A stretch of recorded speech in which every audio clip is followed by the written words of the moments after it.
Here it is, the final episode of season 2.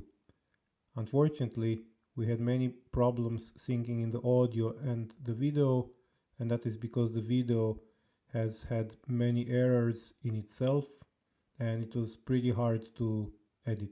Additionally, my fridge created problems with the sound, but nevertheless, we really hope you still enjoy this great episode with Sampo Kasurinen.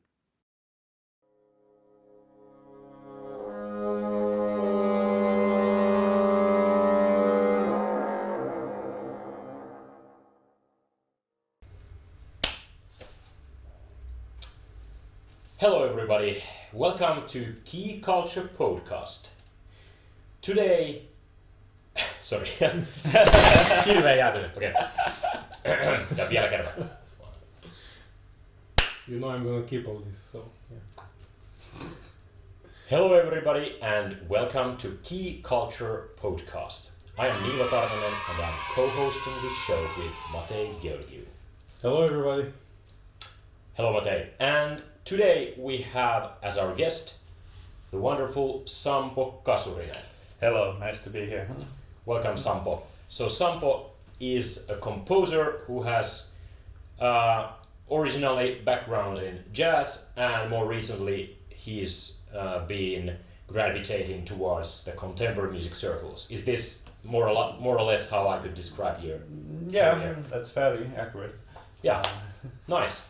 So maybe first Just to say that we're going on with having people who have other backgrounds than just classical music to see how they relate to this field, and also a new thing we're doing this in my place.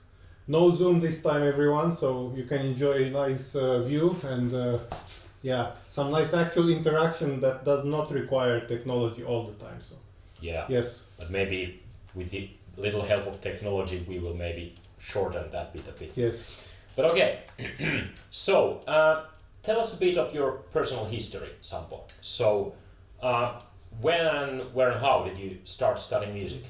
Well, I started with the saxophone like quite young. That was my first instrument, and then quite fast I gravitated to jazz music, and then there was a path as a saxophonist that led me to Sibelius Academy as a jazz saxophone player.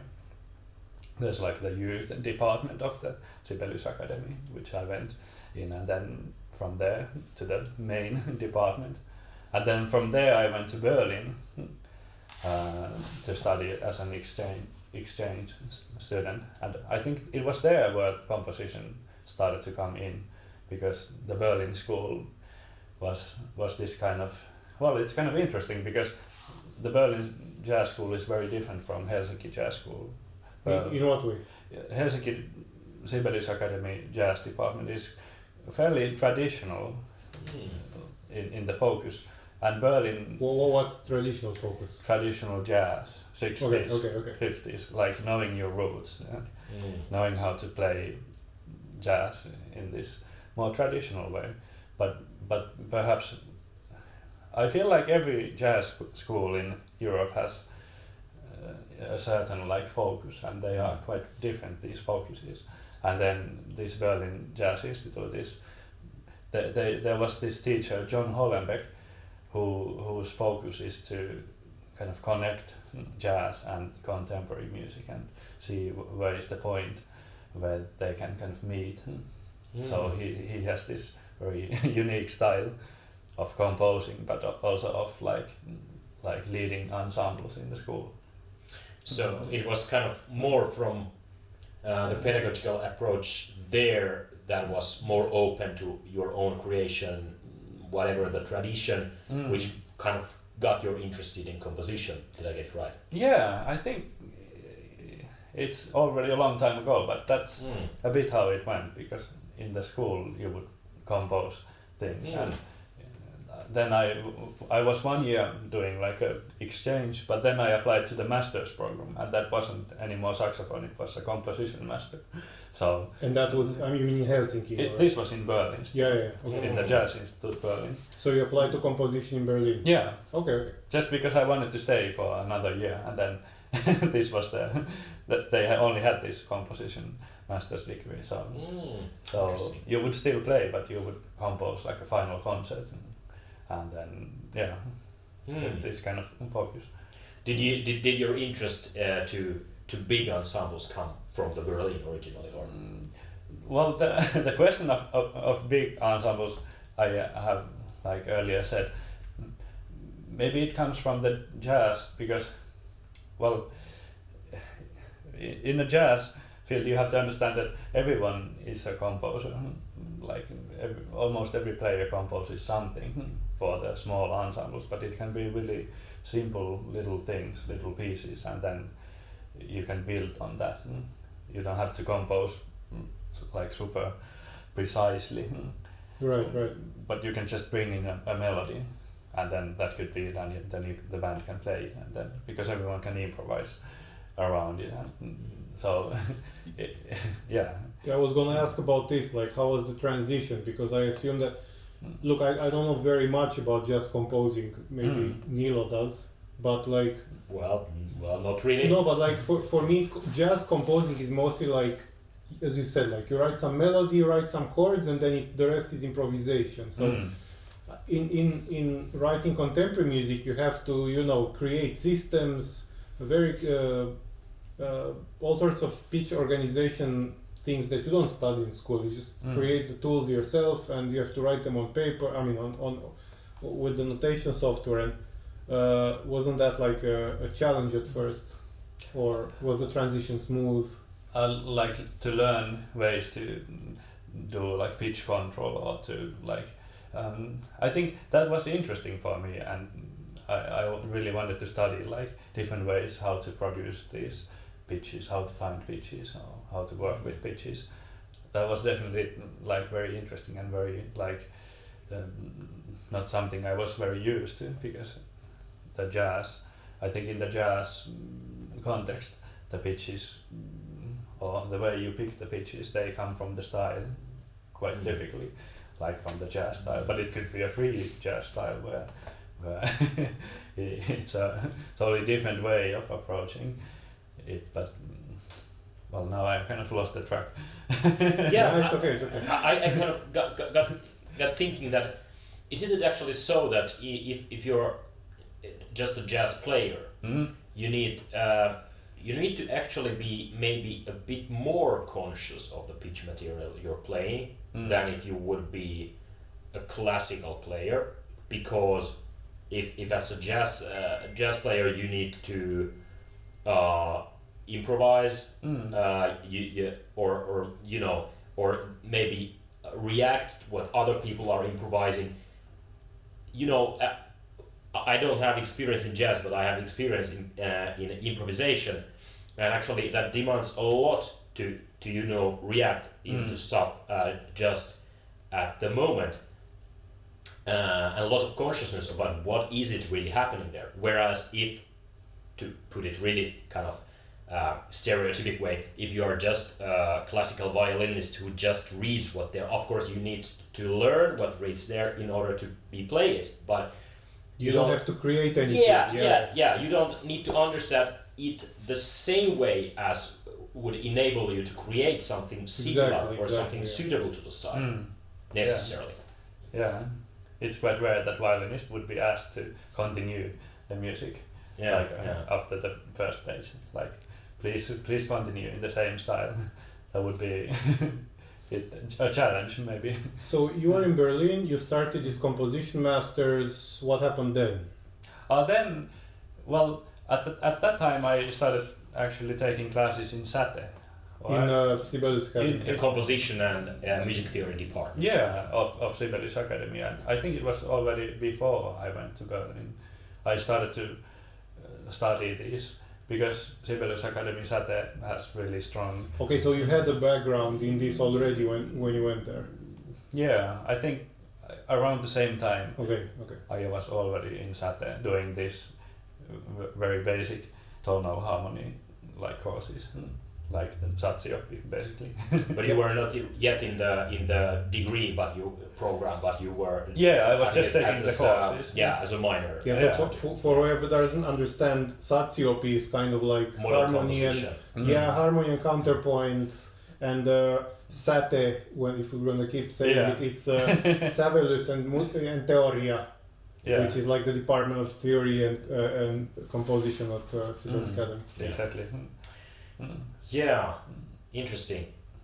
So was it so that kind of because of these experiences you kind of first got interested in a composition, you know, as a composing something else than just a basis for improvisation, and from there you also got interested about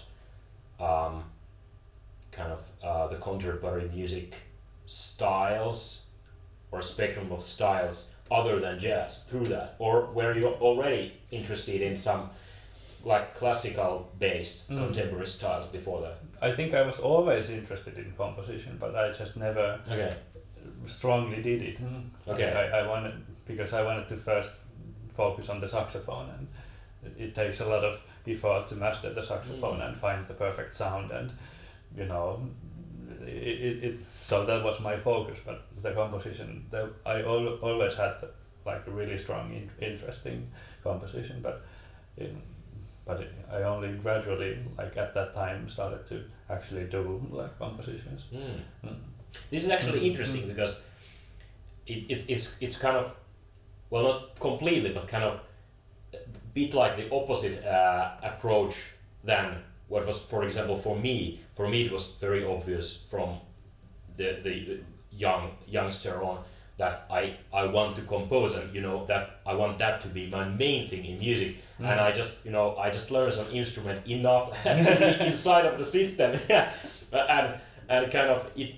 But I know other people who have said the same, that they first want to really well master one instrument and only after that kind of start composition. So it's interesting.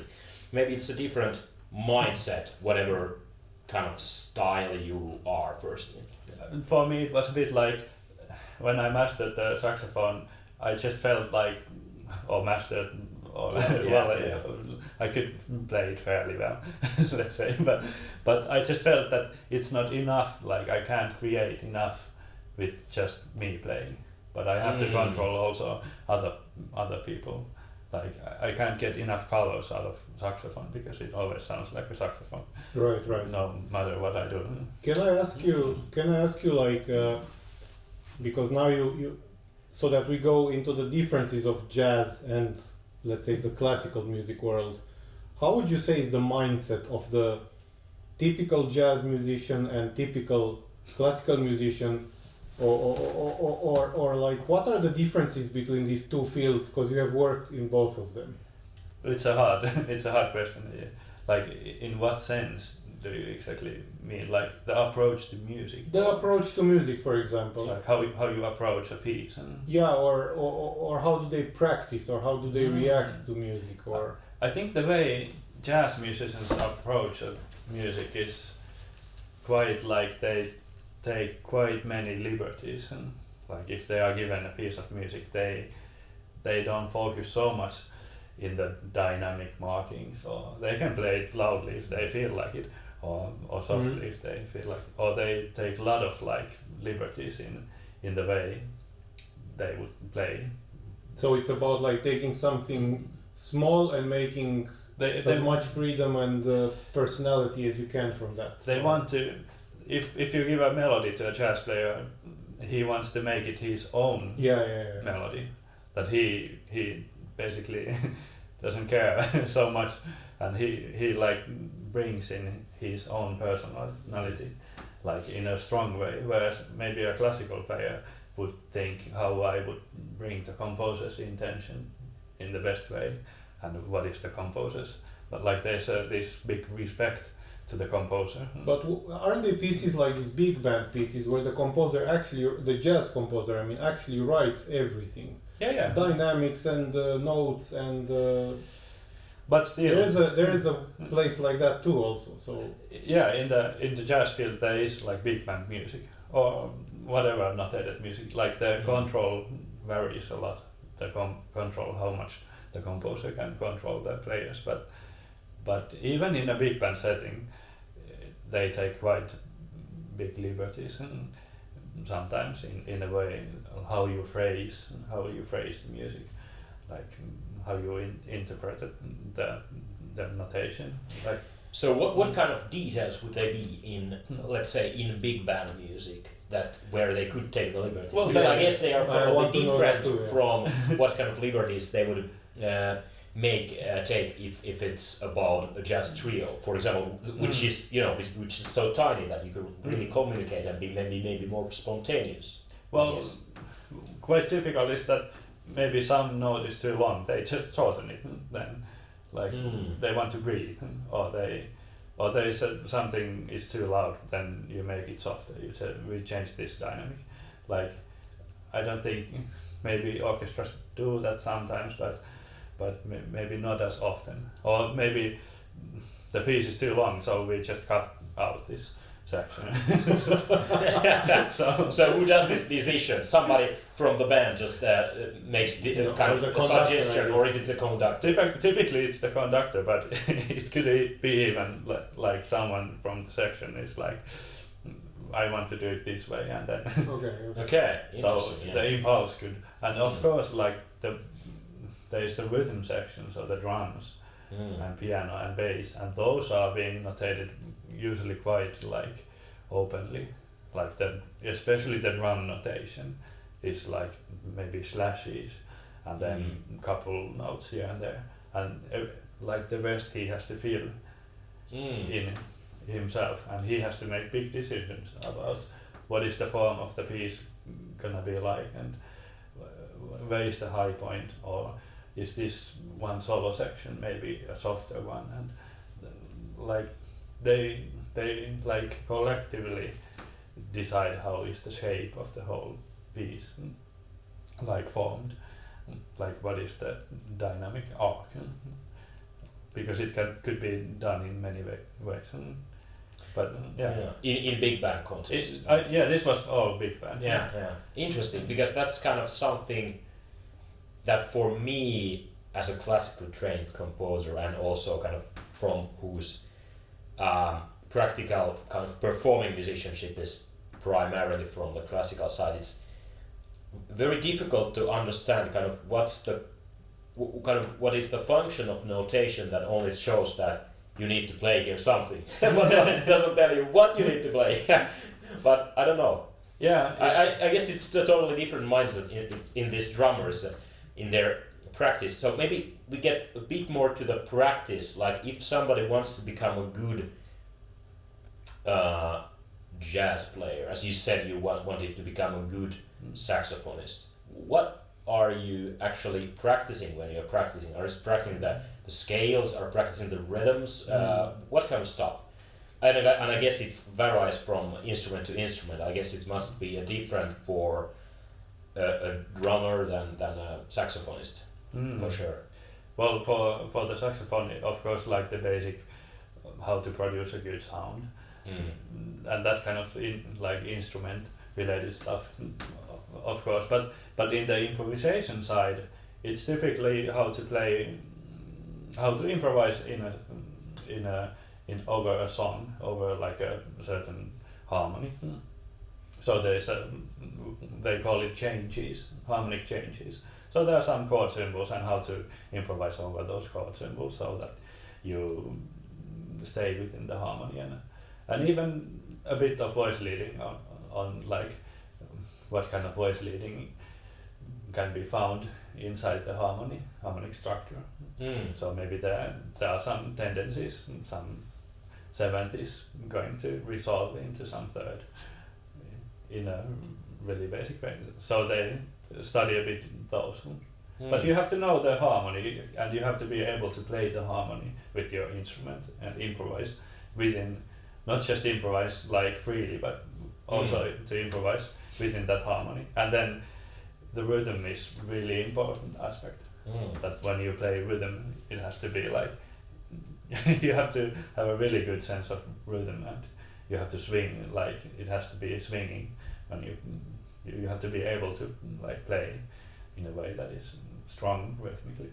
I have a somewhat silly follow-up question, but maybe I can pull it off. It doesn't sound so stupid, but because I'm interested in this show that we get a larger audience to understand things. So can you tell us a bit, what do jazz musicians think about classical musicians, and how do they see them, or the classical music world, and how do you think the other way around is? It's so hard to say. Like, I think every jazz musician probably has his own ideas.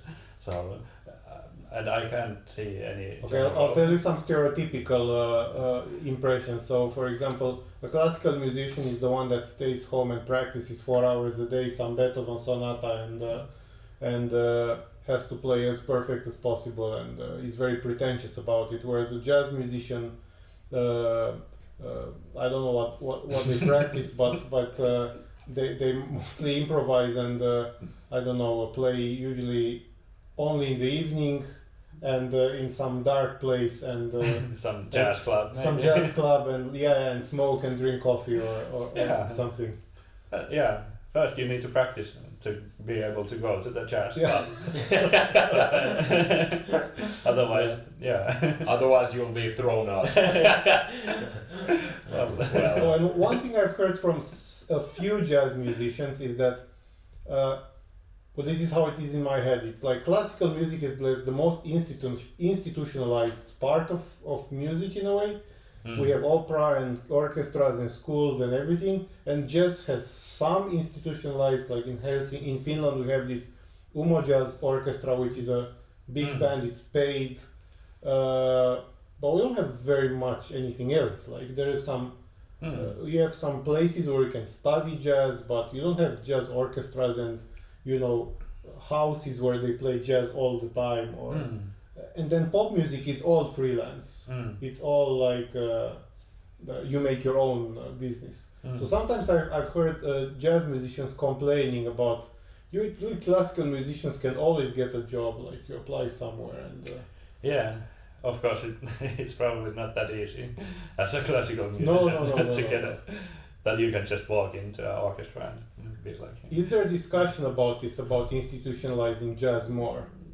Like, should there be more jazz orchestras? Yeah, more jazz orchestras, or some places where they only do jazz and people go there once a week. There are like concert venues, like G Live Lab is a good one. I think it's owned by the Musicians Union, if I'm not incorrect, and they organize concerts. I think that's a really good way to approach it, that they just have a concert venue and there are many concerts, and then bands can apply to play there. But still they are kind of freelance bands. Yeah, of course.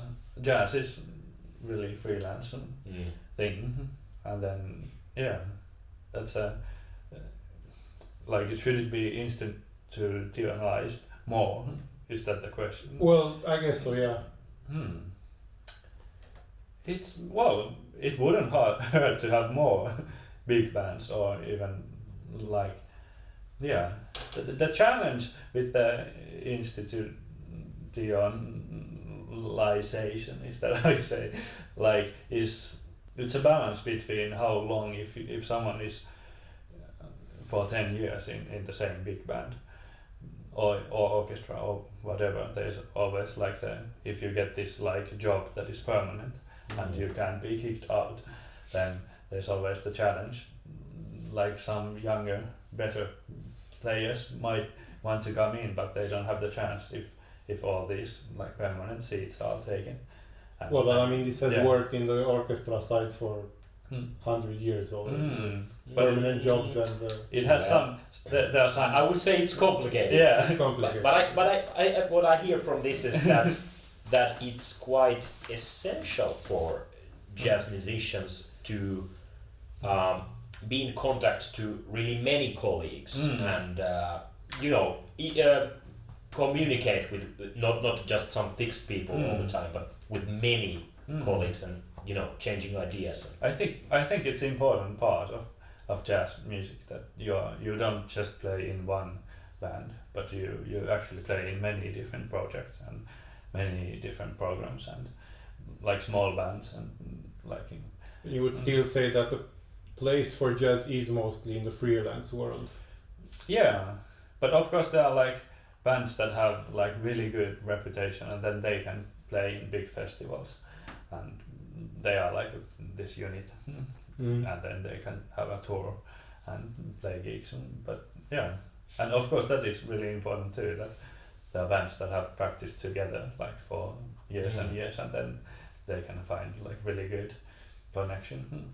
So how about for you personally? Does it affect how you compose, whether you are composing to jazz musicians or to classically trained musicians? Yeah, yes. Yeah, it does. Because in jazz field you are composing for personalities. More. Oh, okay. You are not composing for instruments. Right. But you are composing for persons. Even if you're writing for a big band? Yeah, even for a big band.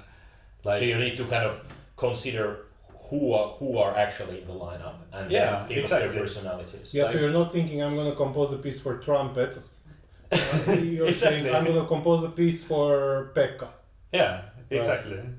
Like that this trumpet player, he really likes to play flugelhorn and he has this like special sound in some register and then you might use that.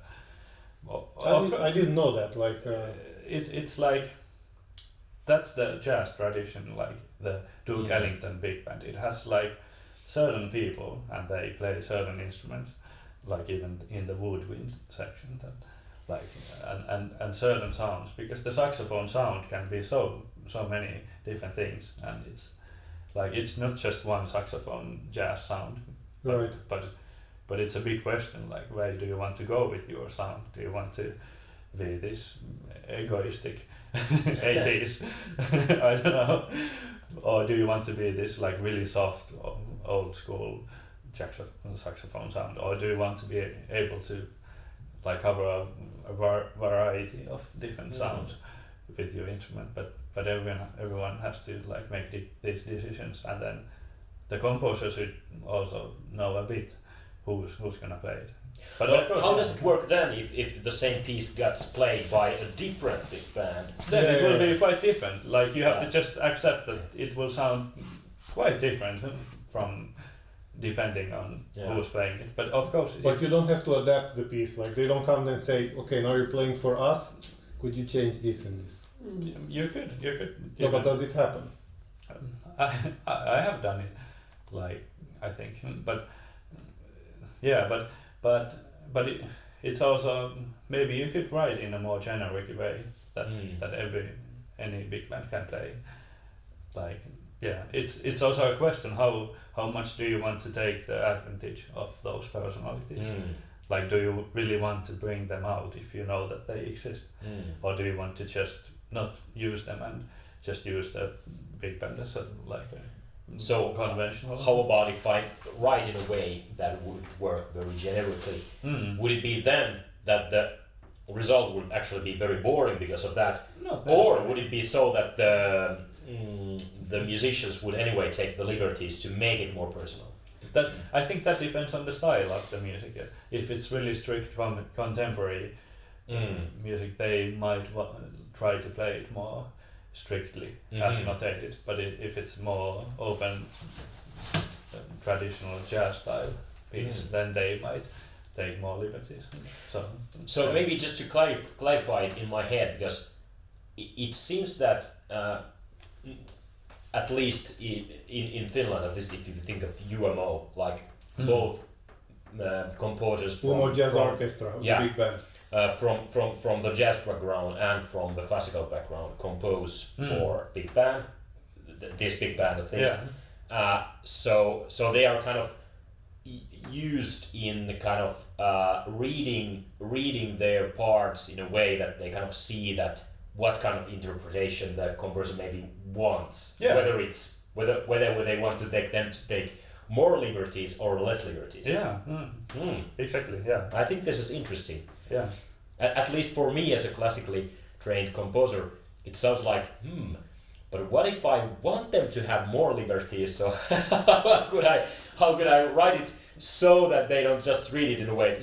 This is written by a classical composer. I'm just gonna play it as it's written. I have been thinking like it's also the font, the music font could maybe affect this. That if you take this jazz font or this handwritten font, maybe that will guide the players more to taking liberties. Oh, okay. And then if you take this really fancy classical font, like the music font, then maybe that might direct them. I never even had to think about this.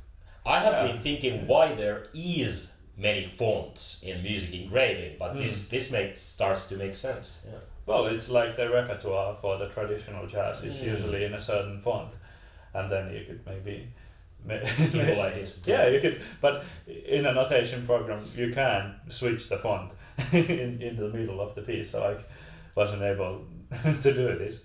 It's not possible to have multiple different fonts. That it was something I was thinking for the piece with Umo and Avanti and Vibo.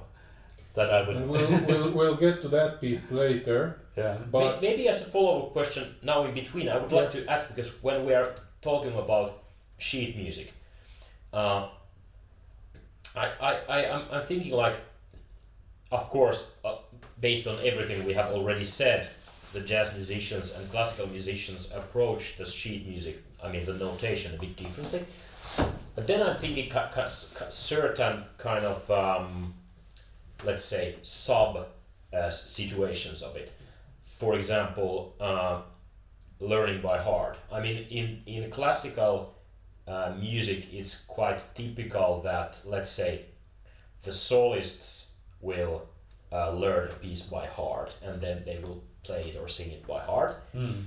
Whereas if you are an orchestra player, or especially if you're an accompanist, it's very good if you are good at sight reading. So if you're good at playing and good at reading, so then you maybe don't actually need that much of like really practicing the music the same way.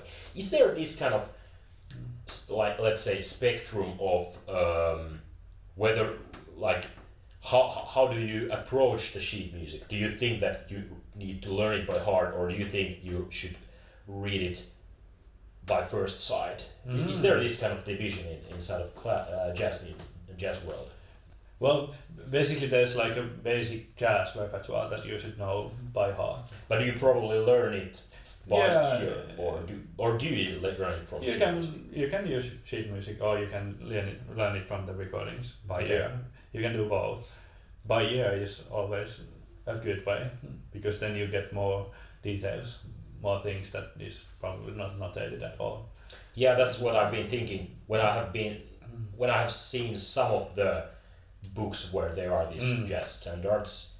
The notation is sometimes so minimalistic that it's very minimalistic, at least I couldn't kind of grasp all the important aspects of the piece just from that. Yeah, you have to understand it. It's not really a piece of music. It's not meant to be played as it's notated, but then you should read it as a Schenkerian graph. Or as some kind of skeleton on which you put the meat later. Exactly. Yeah. Like it's just a Schenkerian graph of the piece or the form of the piece. Since we are talking about putting the meat on the skeleton, I'm gonna go on with these questions because we don't have so much time. I will scramble also downwards. Yes, I wanted to ask about improvisation. So in jazz, it's like a very essential part. I'm just gonna read the question here. So one might say that there is no jazz without improvisation. On the other hand, the modern tradition of Western classical music hasn't really embraced improvisation as an art form. What does improvisation mean to you personally? And how do you deal with the different approaches and attitudes on it in these two genres? like the differences in improvisation. I think because improvisation is so general, it could be used for so many For sure. different genres. But like jazz improvisation is built on harmony, like in a traditional way, and maybe classical improvisation nowadays. I think earlier, maybe 100 years ago, you could improvise a cadence and follow the harmony of the. Yes, and we have talked about this in other shows, in previous shows, that there was some place for some improvisation. Like if you think in Baroque time, all the cembalo parts were pretty much improvised. Yeah. And if you think of the singers in operas, they had a lot of liberty. Yeah. And cadenzas in classicism were pretty much like the freedom of the performer.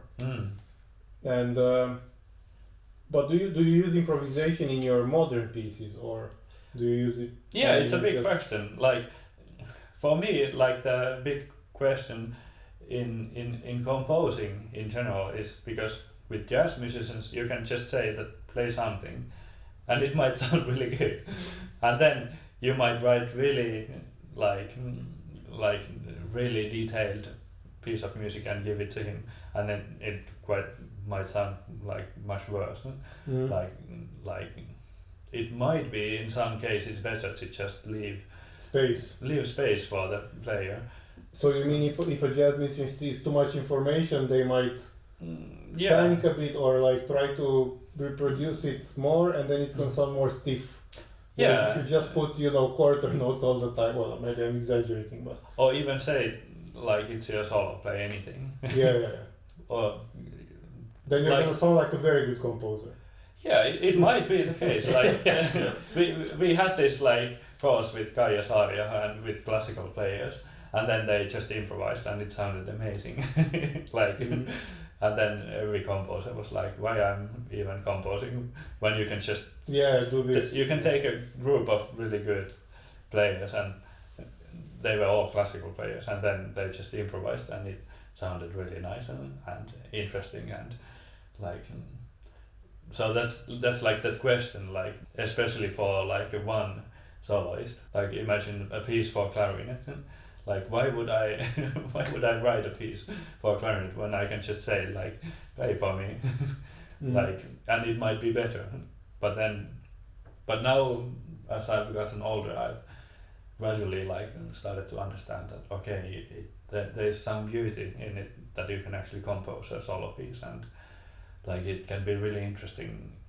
But I mean, it depends with what musicians you're dealing with, because from my experience, at least as a composer as a classical music composer, if you give a piece to a clarinetist, as you said, and you don't write much, they're not gonna do much because they're trained to do just what you said.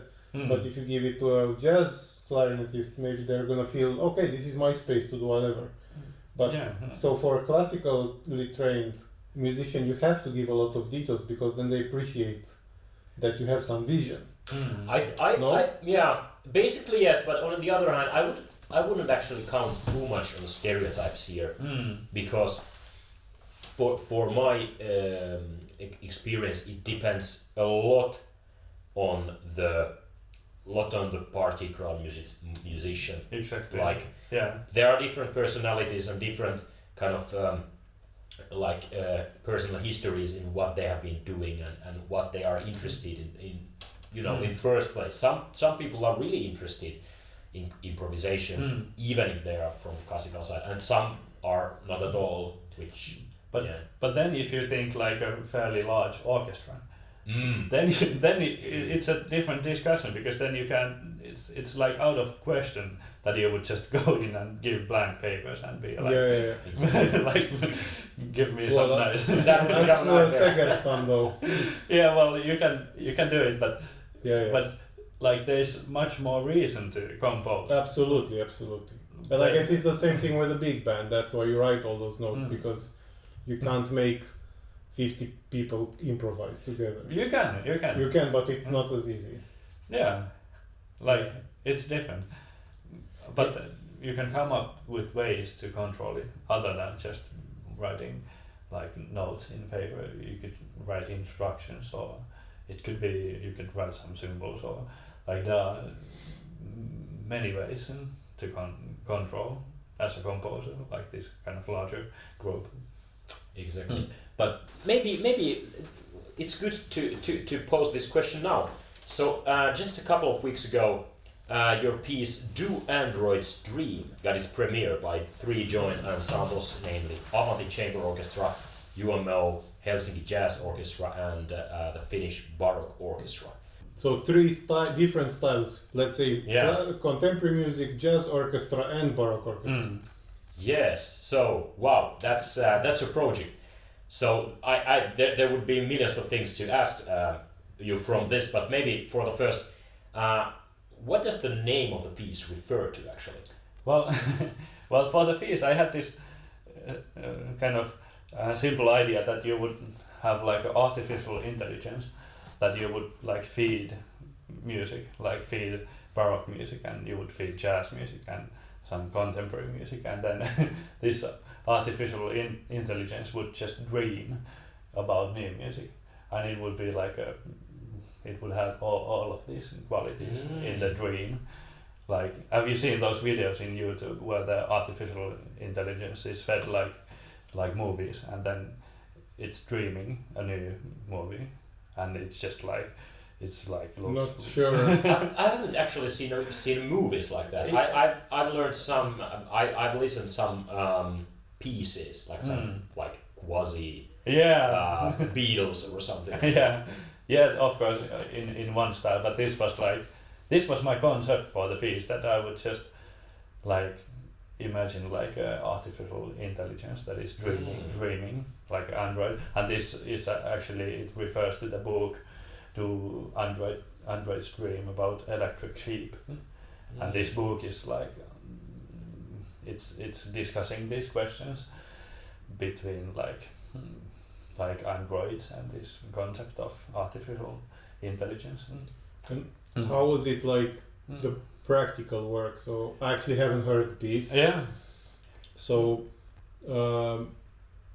did you have to write in different ways, or did you have to work in different ways with the different ensembles, or how did it go? Well, I felt like it's such a unique, this kind of large ensemble, that you never get to write for this kind of ensemble. So I felt like I should try to bring in as many different colors. And were they sitting together or separately? I made this map how they should sit in there. Okay.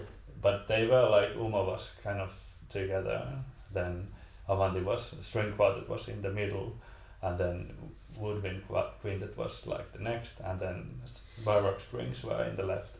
Okay. And then I had like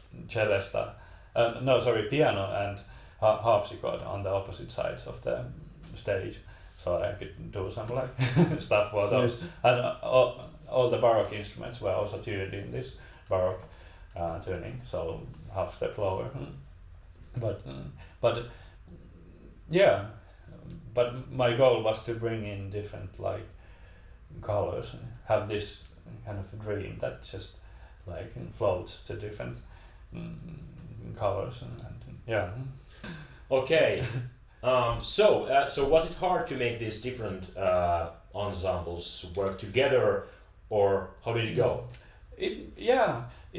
It's of course challenging because Uma is such a loud orchestra, and then the FIBO, the baroque orchestra, the baroque instruments are really soft.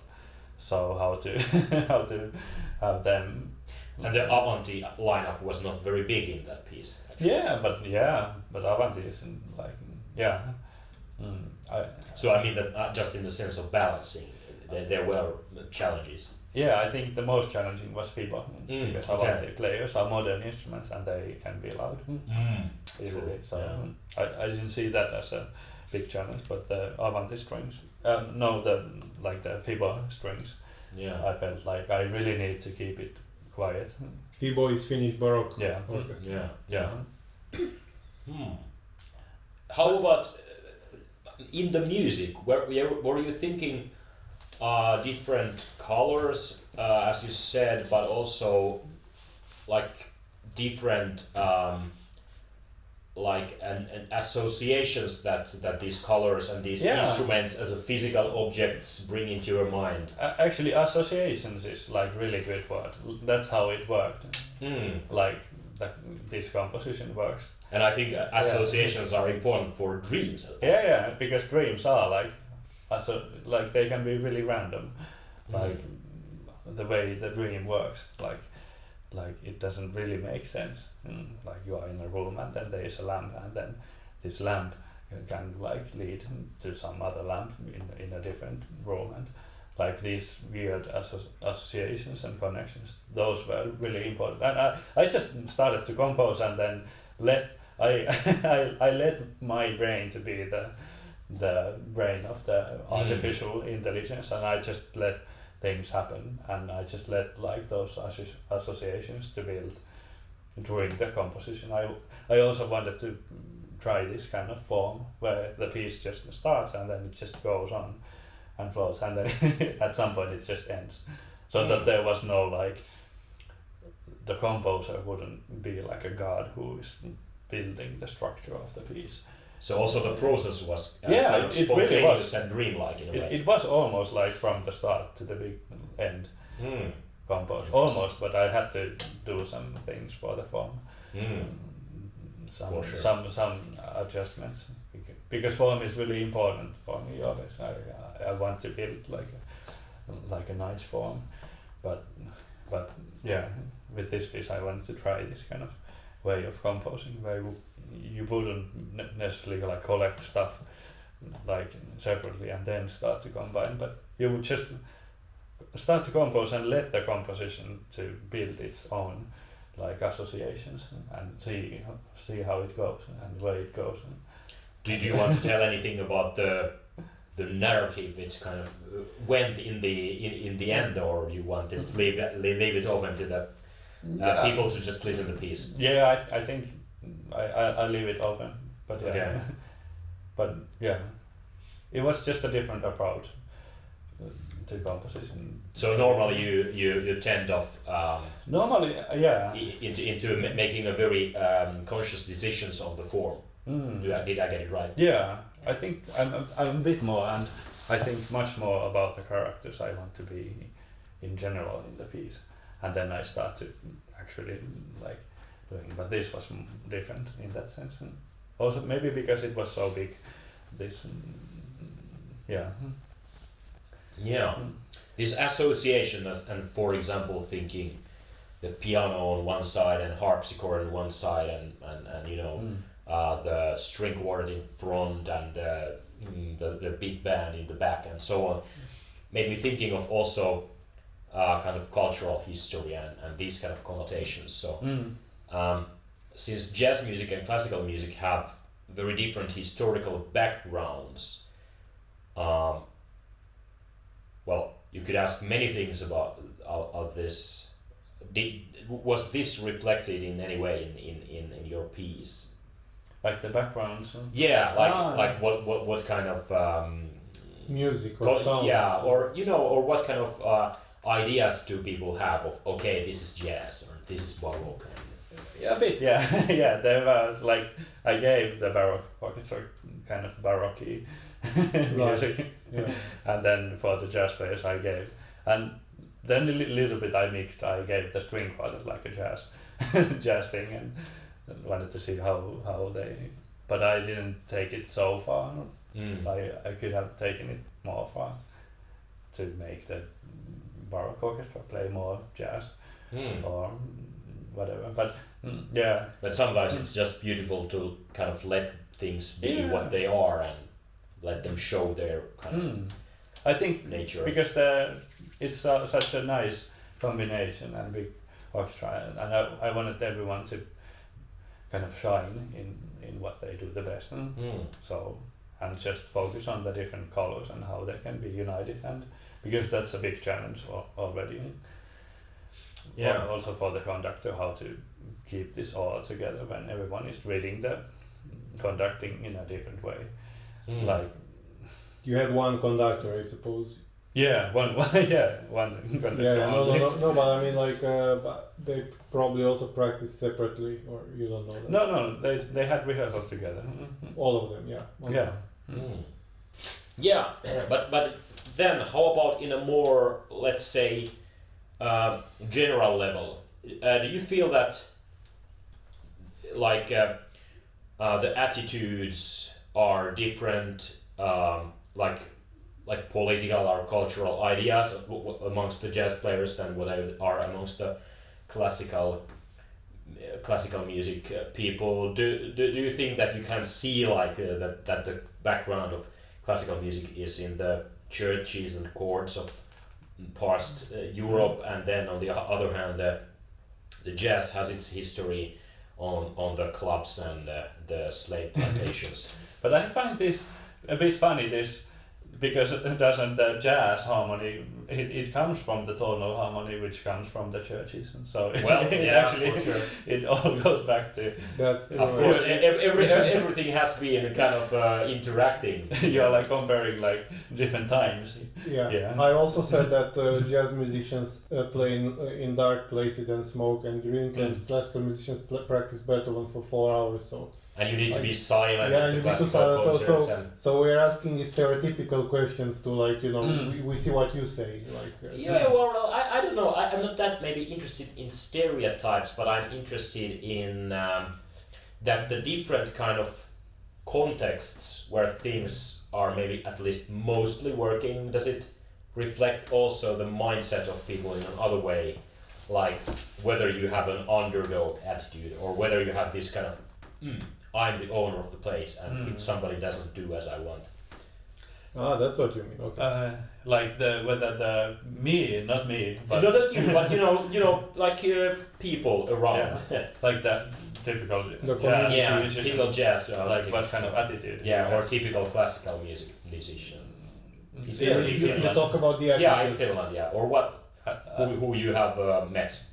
Is there any difference there, or is it more like that? Everybody's just, you know. So you're talking about attitudes. Yeah, attitudes. Yeah. Like the personalities I have met, I can see like a clear difference in jazz musicians and then classical musicians. Ooh, let's get into that. Or the way they typically interact with each other. I want the dirtiest secrets now. So how do the jazz musicians interact? Well, but this is like a danger zone now. Well, if it's too dangerous, then we just cut it off. But let's go there. We won't, but yeah. Yeah.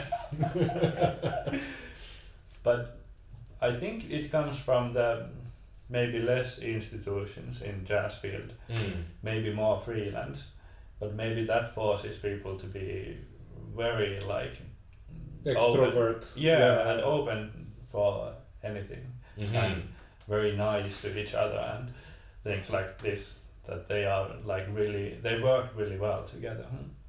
Or you want to, like, if you want to be a jazz musician, not only you need to be able to play really well and know all the tradition and that, but you also need to be good at working with other musicians. Hey, on that note, because we had the pop singers here who said that somewhat of a difference between the classical music and the pop industry is that the pop musicians also try to put more emphasis on social media. So do you find that there is this difference between jazz and classical? Like the social media? Yeah, that jazz musicians are better at advertising themselves and their concerts, and they put more effort into... Maybe, but I don't...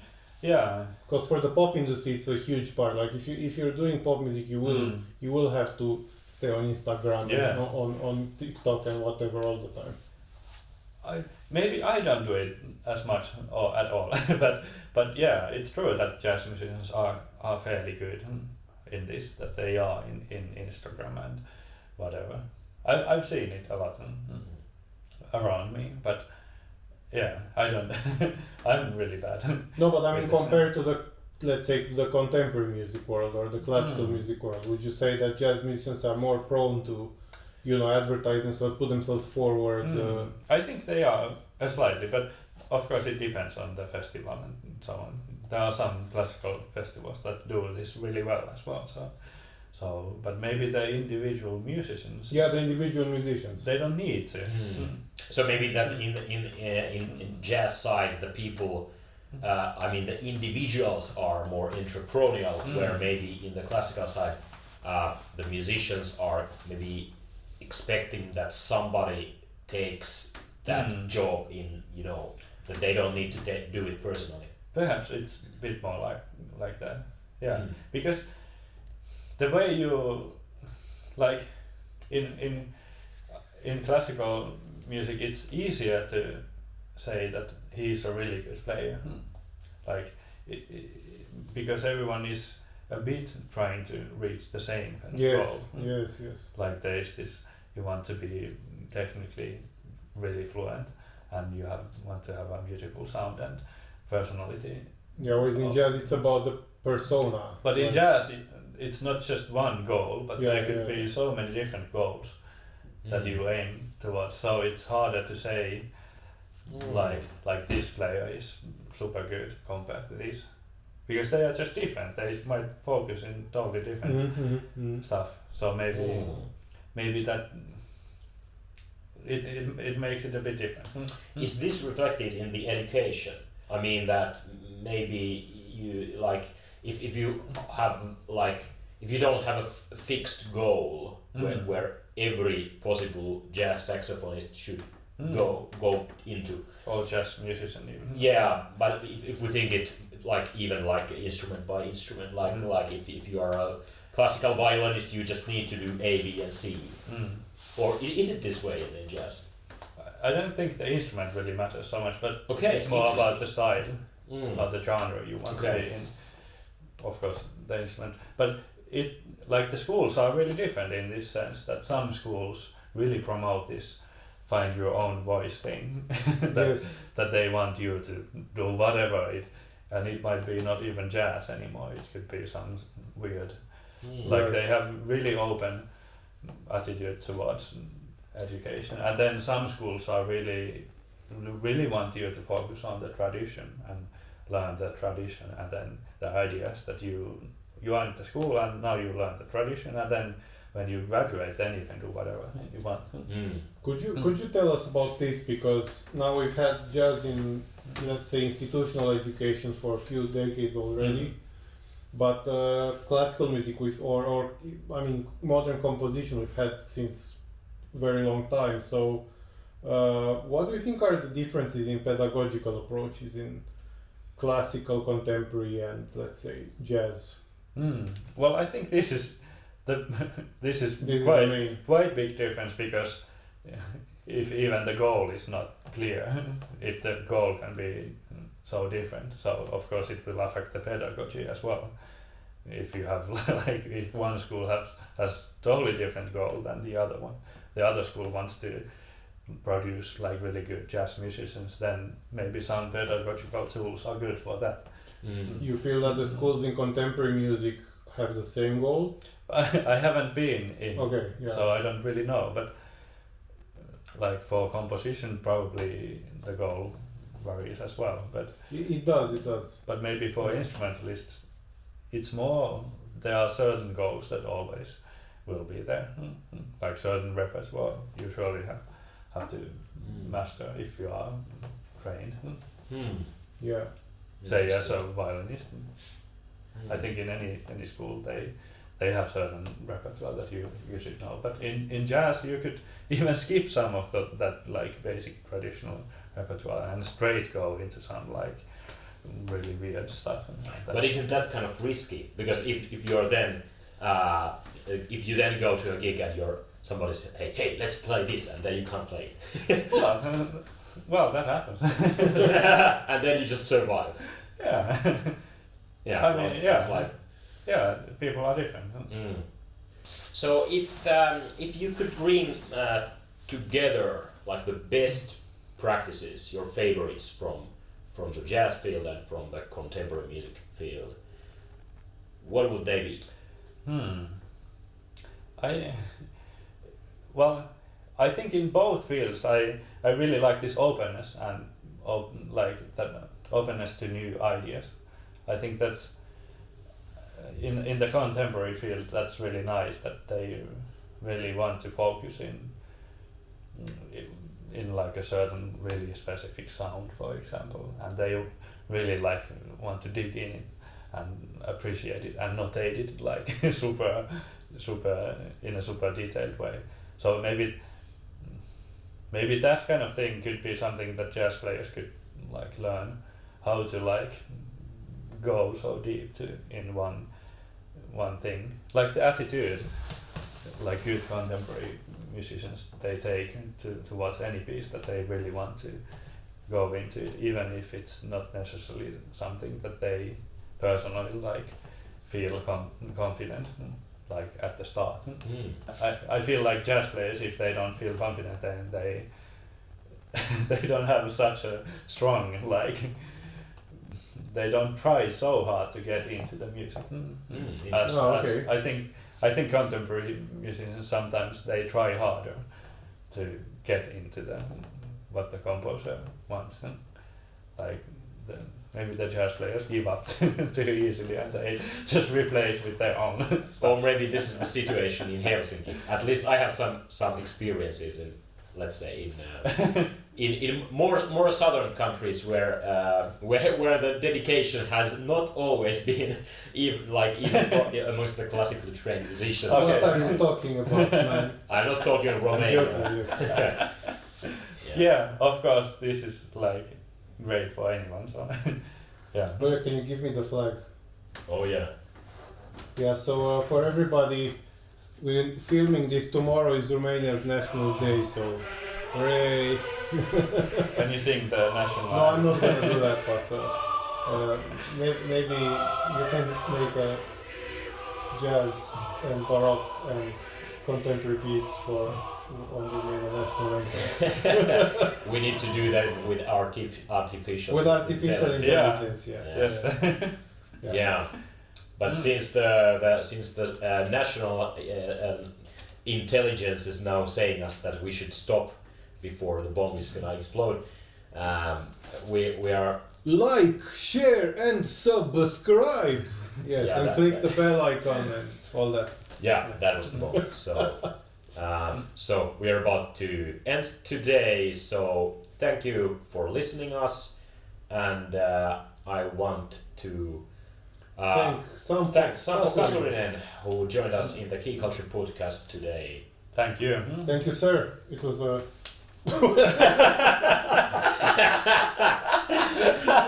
I always blew up in somewhere. That's alright. That's a good ending. Yeah. Well, yeah. You don't need any planned jokes for that. This I'm gonna put actually in the front. No, please don't do it. Yeah. Okay, but thank you everybody, and have a nice day from KeyKulture podcast. Have a great day, everybody. Thank you. All right. Perfect.